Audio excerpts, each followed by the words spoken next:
PG, welcome. See you in PG point. So first of all, tell me how are you. Then after I will start the question from 116 number. Okay. देखिए इससे पहले के videos में हम आपको 115 number तक questions इसी PDF के करवा चुके हैं। इस पीडीएफ में नियर अबाउट 200 से 200 से 250 के बीच में क्वेश्चंस हैं जो हम आपको करवाना चाहते हैं। ये बहुत महत्वपूर्ण कंटेंट है। इवन ऐसा कंटेंट है कि ये मान के चलिए आपको जल्दी अगर पढ़ना है और ये पढ़ना है कि पेपर के पॉइंट ऑफ व्यू से, तो ये सबसे महत्वपूर्ण है आपके लिए।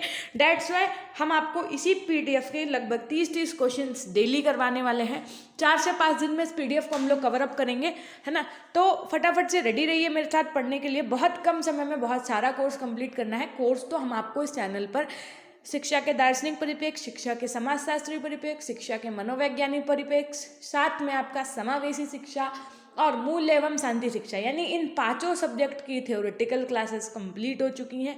और आपका ये पेपर 3 यानी पेपर 1, 2, 3 शिक्षा के दार्शनिक परिप्रेक्ष्य, समाजशास्त्री परिप्रेक्ष्य और शिक्षा के मनोवैज्ञानिक परिप्रेक्ष्य के जो MCQs हैं वो भी इसी चैनल पर कंप्लीट होने वाले हैं, है ना। तो ये ना अपने आप में एक बहुत बड़ी बात है कि इस चैनल पर हम आपको इतना सारा कोर्स और एक कमिट करके कंप्लीट करवाना, एक रिस्पॉन्सिबिलिटी लेना, है ना, फ्री ऑफ कॉस्ट की विद पीडीएफ आपको सारी चीज़ें देना, ये अपने आप में एक बड़ी बात है। सो आपके लिए भी बहुत बहुत सारा थैंक यू कि आप हमारे चैनल से जुड़े हैं। और चलिए शुरू करते हैं इसी के साथ में। यदि सेशन पसंद है तो सेशन को लाइक करके शेयर करना ना भूलिएगा अपने दोस्तों तक। और यदि आप चैनल पर नए हैं तो चैनल को सब्सक्राइब करके बेल आइकन प्रेस करना ना भूलिएगा। सो आज का क्वेश्चन नंबर 116 आपका क्या है। क्वेश्चन पूछा जाएगा आपसे, खिलौनों की आयु किस अवस्था को कहा जाता है। अब आपके साथ पूर्व बाल्यावस्था, किशोरावस्था, है ना, उत्तर बाल्यावस्था या फिर शैशवावस्था होगा। तो आप क्या टिक करके आएंगे, पूर्व बाल्यावस्था जो होती है इसको खिलौनों की अवस्था कहा जाता है। क्वेश्चन नंबर 117 देखिए, जिन इच्छाओं की पूर्ति नहीं होती उनका भंडार ग्रह कौन सा होता है। तो उनका भंडार ग्रह क्या होता है, जैसे इदम होता है, परम, अहम, अहम, ये सब चीज़ें होती है ना। तो इसमें आपका करेक्ट आंसर क्या हो जाएगा, इदम। आपके पास 4 ऑप्शन होंगे, क्या करेक्ट टिक करके आएंगे आप, इदम। नेक्स्ट क्वेश्चन नंबर 118 आपका क्या है, छात्र केंद्रित शिक्षण का आशय किससे है। तो छात्र केंद्रित शिक्षण का आशय किससे है, प्रत्येक छात्र की आवश्यकता का ध्यान रखना। जैसे बोलते नहीं, अब क्या है, चाइल्ड सेंटर्ड एजुकेशन है ना, चिल्ड्रन सेंटर्ड एजुकेशन है, यानी कि छात्र केंद्रित। तो छात्र केंद्रित का मतलब क्या होता है, इसका मतलब होता है कि हर एक बच्चे पे एक विशेष ध्यान रख पाना, बच्चों की जो नीड्स हैं उनको कंप्लीट करवा पाना, उनकी बातों को सुनना, जानना उनको क्या समस्या है। नेक्स्ट क्वेश्चन, शिक्षा की खेल विधि का अर्थ क्या है। तो शिक्षा की खेल विधि का अर्थ आपका क्या है कि खेल क्रियाओं द्वारा शिक्षा। शिक्षा का मतलब जैसे बच्चों को खेल खेल में पढ़ा देना, है ना। आप उनको काउंटिंग के थ्रू और चीज़ों को, मतलब जैसे कि कुछ खेल, आप कुछ गेम्स दे रहे हैं उनको, और उस गेम्स के थ्रू अगर कुछ बच्चा सीख पा रहा है जो कि शिक्षा से जुड़ा हुआ है, तो ऐसे को कहते हैं शिक्षा की खेल विधि का अर्थ। ठीक है। प्रयोजनवाद ने किसे जन्म दिया। तो प्रयोजनवाद ने प्रोजेक्ट विधि को जन्म दिया है। प्रोजेक्ट विधि सबसे अल्टीमेट है। ये हमने ऐसा क्वेश्चन आपको कल भी एक करवाया था, आप अभी भी देख सकते हैं। जो बच्चे होते हैं उनका 80 मार्क्स का एग्जाम होता है एनुअल का, और उसमें 20 मार्क्स का प्रोजेक्ट वर्क दिया जाता है। क्यों, क्योंकि इससे बच्चा तीव्र अधिगम करता है, अर्थात फास्ट लर्निंग होती है बच्चे की प्रोजेक्ट विधि के माध्यम से। ठीक है। और इसी के साथ में हम आपसे कहना चाहेंगे कि आप सेशन को एक बार लाइक कर दीजिए। आपको कोई लाइव चैट पर नहीं रहना है, चुपचाप फ़ोन आप अपना हॉरिजॉन्टल स्क्रीन पर रख करके पढ़ाई करिए। सिर्फ मेरे इन क्वेश्चंस को सुनिए, आंसर्स को सुनिए, किसी को कोई रिप्लाई करने की ज़रूरत नहीं है। बाकी के अगर आपके कोई क्वेश्चंस हैं जो हम आपके यहाँ पे रिप्लाई नहीं कर पा रहे हैं, तो आप उनसे कमेंट सेक्शन में पूछिएगा, हम आपको जवाब देंगे। ठीक है, ओके।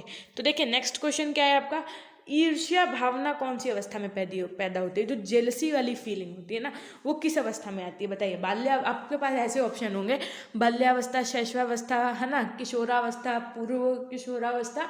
तो आप क्या रिप्लाई करेंगे, अर्थात क्या आंसर मार्क करके आएंगे वहाँ पर कि जो ईर्ष्या की भावना होती है वो बाल्यावस्था में पैदा होती है। अब बाल्यावस्था कहाँ से कहाँ तक होती है, किशोरावस्था कहाँ से कहाँ तक होती है, शैशवावस्था आपकी कहाँ से कहाँ तक होती है, ये आप हमें कमेंट सेक्शन में बताएंगे जब ये सेशन एंड हो जाएगा तब।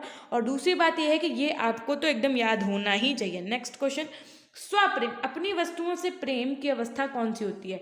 तो जैसे बच्चा ना, उसे पूछो भैया ये किसका, तो बताएगा मेरा है। उसे कहते भैया लाओ, तो भैया देंगे नहीं, मुंह और बनाएंगे, कहो रोने और लगे ऊपर से, है ना। तो जो स्वप्रेम अर्थात अपनी वस्तुओं से जो बच्चों को प्रेम होता है तो वो किस अवस्था में होता है, शैशव अवस्था में होता है ना। तो मतलब जैसे छोटा बच्चा है उससे बोलो कि ये तुम्हारी कैप हम ले लेंगे, तुम्हारे न्यू न्यू कपड़े हम ले लेंगे, तो वो उसको ऐसा लगेगा कि ये सही में ले लेंगे, है ना। तो इसलिए तब वो चिड़चिड़ाएगा, रोएगा, क्यों? क्योंकि उसको ये थोड़ा ना पता है कि आप लेंगे नहीं, सिर्फ चिढ़ा रहे, वो ये सब नहीं समझ पाता है। लेकिन उसको अपनी वस्तुओं से बहुत लगाव होता है, अपनी वस्तुओं से बहुत प्रेम होता है। नेक्स्ट क्वेश्चन नंबर 123 देखिए, सामाजिकता नापने की विधि यानी स्केल कौन सी है? तो कौन सी है? सोशियोमेट्री यानी समाजमिति। कौन सी है? सोशियोमेट्री यानी समाजमिति, सामाजिकता मापने की विधि यानी स्केल है। नेक्स्ट क्वेश्चन देखिए, क्वेश्चन नंबर 124 क्या है कि सोशियोमेट्री स्केल का निर्माण किसने किया है? तो सोशियोमेट्री स्केल का निर्माण डॉक्टर एडलर ने किया है। किसने किया है? तो डॉक्टर एडलर ने किया है। क्वेश्चन नंबर 125 देखिए, डॉक्टर एडलर ने कितनी क्रियाओं के आधार पर सामाजिक परिपक्वता को नापा था? तो 117 सामाजिक क्रियाएं बताई जो जन्म से लेकर किशोरावस्था तक होती हैं।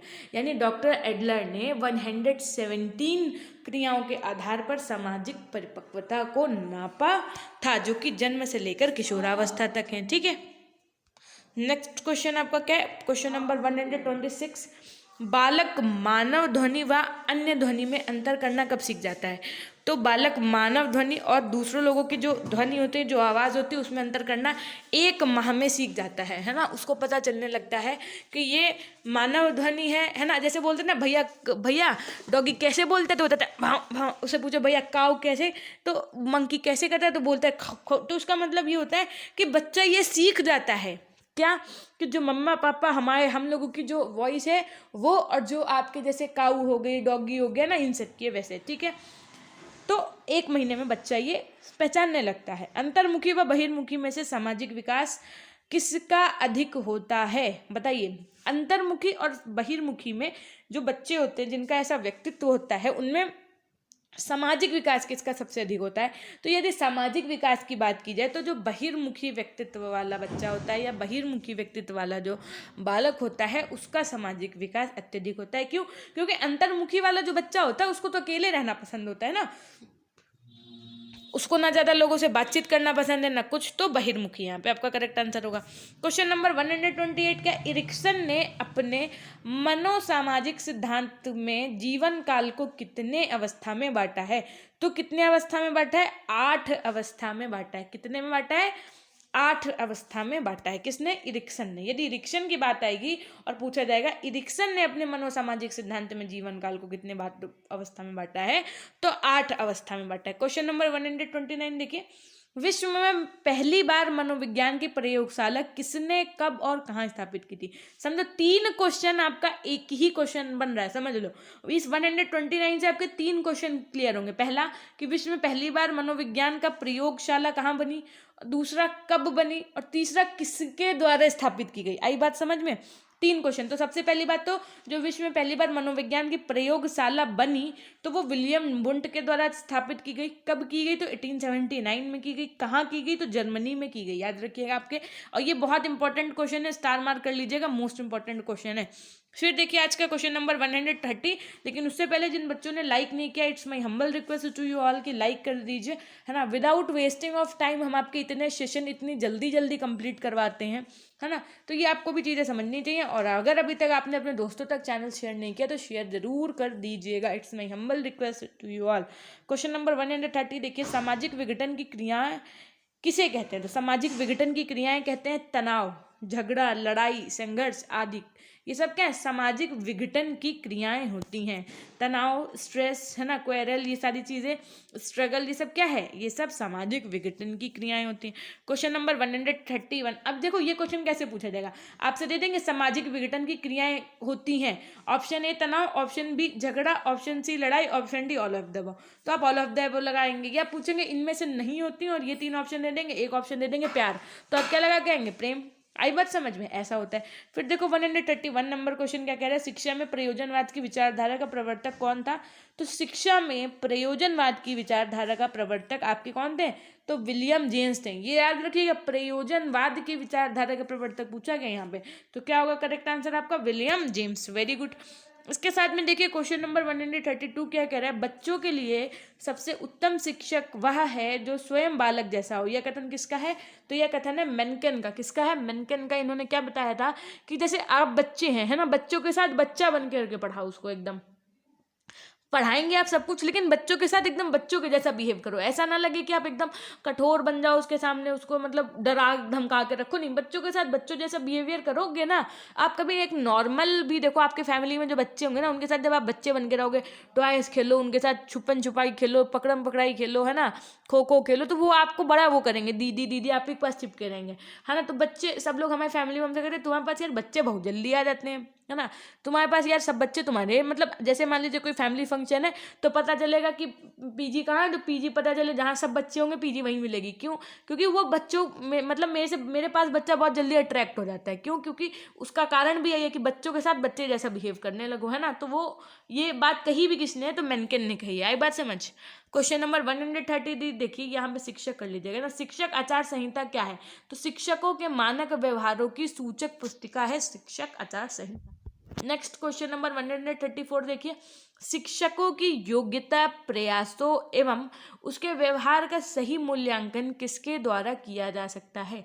तो किसके द्वारा किया जा सकता है, देखो एक टीचर के बारे में कौन बता सकता है, एक स्टूडेंट्स बता सकते हैं, उसके छात्र बता सकते हैं। कैसे बता सकते हैं, तो देखो ऐसे बता सकते हैं, जब भी कोई नया टीचर आता है तो नया टीचर जब आपको पढ़ाई मतलब 1-2 दिन 3 दिन डेमो देता है और उसके बाद में डेमो दे करके चला जाता है, तो चाहे आपके क्लास टीचर हों, चाहे आपके मैनेजर सर हों, चाहे प्रिंसिपल सर हों, तो वो आपसे एक रिव्यू लेने आते हैं कि टीचर ने कैसा पढ़ाया, ये वो चीज़ें, है ना।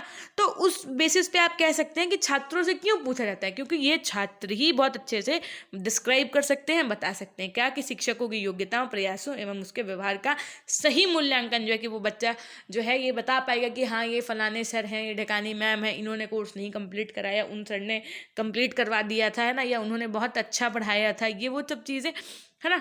ये कौन बता सकता है, तो एक स्टूडेंट बता सकता है। क्वेश्चन नंबर 135 देखिए, छात्रों में वैज्ञानिक दृष्टिकोण उत्पन्न किसके द्वारा किया जा सकता है, तो छात्रों में वैज्ञानिक दृष्टिकोण तर्क संगत विचारों के प्रस्तुतिकरण द्वारा किया जा सकता है। फिर देखिए प्रश्न संख्या 136 क्या है, सामाजिक समायोजन का कठिन काल किसे कहा जाता है, तो सामाजिक समायोजन का कठिन काल कहा जाता है पूर्व किशोरावस्था को, जो लड़कियों एवं लड़कों दोनों के संदर्भ में है।